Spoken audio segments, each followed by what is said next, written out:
हामिद साहब, बहुत सारे बानी के जो फॉलोअर्स हैं वो उनके इस चीज से और खतूत लिखने से इत्तेफाक नहीं करते हैं। वो ये सोचते हैं कि जब आप जमहूरियत की बात करते हैं मुल्क के अंदर और जब आप इस्टेब्लिशमेंट के खिलाफ इतनी सारी बातें करते हैं कि जी उनकी वजह से मुल्क के साथ ये हो गया, वो हो गया, हमारी पार्टी के साथ ये हो गया, तो फिर आपको उन्हीं लोगों के सामने वो जो फिर एक लफ्ज इस्तेमाल किया जाता है कि फिर आप एनआरओ मांग रहे हैं। तो ये खतूत लिखना ऐसा ही है उनकी जानिब से। हामिद साहब जी अस्मा, बहुत शुक्रिया।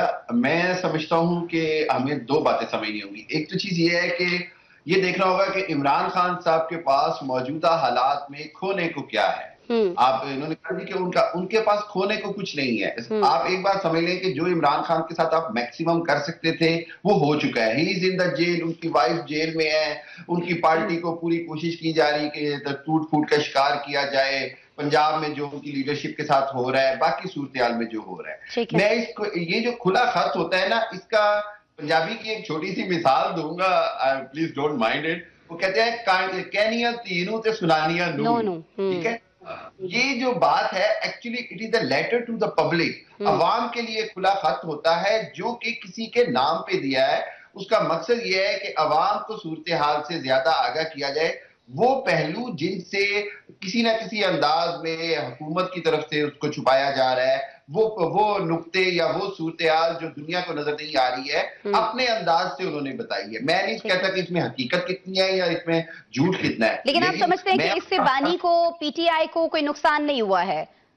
मैं समझता हूँ इसका नुकसान नहीं होगा। इवेंचुअली इसका फायदा होता है, इवेंचुअली इसका फायदा होता है। उसकी दो वजूहात समझ लें। एक तो ये कि आप पर दबाव बढ़ता है, दूसरा ये अफसर को खत लिख के फायदा होता है एक बार जमहूरियत को।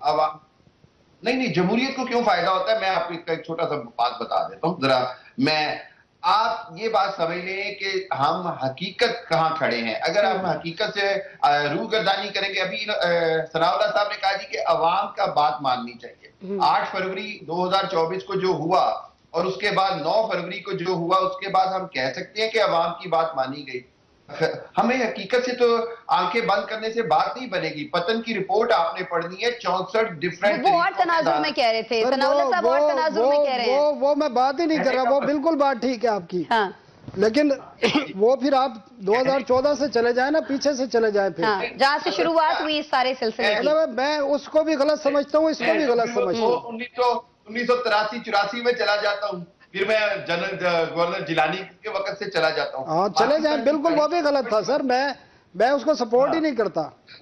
बदकिस्मती है कि मेरा ख्याल ये है कि हम माजी की धूल या माजी के रोने रोने से बहुत बेहतर है कि हम हाल को बेहतर करने की कोशिश करें। उस कोशिश को के लिए सबसे अहम जरूरी ये है कि मर्ज की निशानदही हो। मर्ज ये है कि बहरहाल जमहूरियत यहाँ कमजोर हो रही है, जमहूरियत को चलने नहीं दिया जा रहा। उस अंदाज की जमहूरियत नहीं है जो एक जमहूरी तकाजे रखती है। सबसे अहम बात यह है कि मेरा जाती ख्याल है, आर्मी चीफ का जवाब बिल्कुल ठीक था कि जी मैं नहीं पढ़ूंगा, क्योंकि जो लेटर टू द पब्लिक है वो पब्लिक के लिए है। ठीक है जी, मेरे उसके मंदरजात तो मुझे भी पता चलेंगे, तो इसमें कोई ऐसी बात नहीं। लेकिन मेरे कहने का मकसद ये है कि आज वक्त इस बात की तकाजा करता है कि, लेकिन देखिए ना हामिद साहब, आर्मी चीफ वो बात कर रहे हैं जो खुद इमरान खान के समझने की है कि भाई अगर आपने बात करनी है, आप जमहूरियत की बात करते हैं तो आप जमहूरी कुव्वतों से बात कीजिए ना, आप सियासी जमातों से बात कीजिए। आप आर्मी चीफ साहब को क्यों लिख रहे हैं?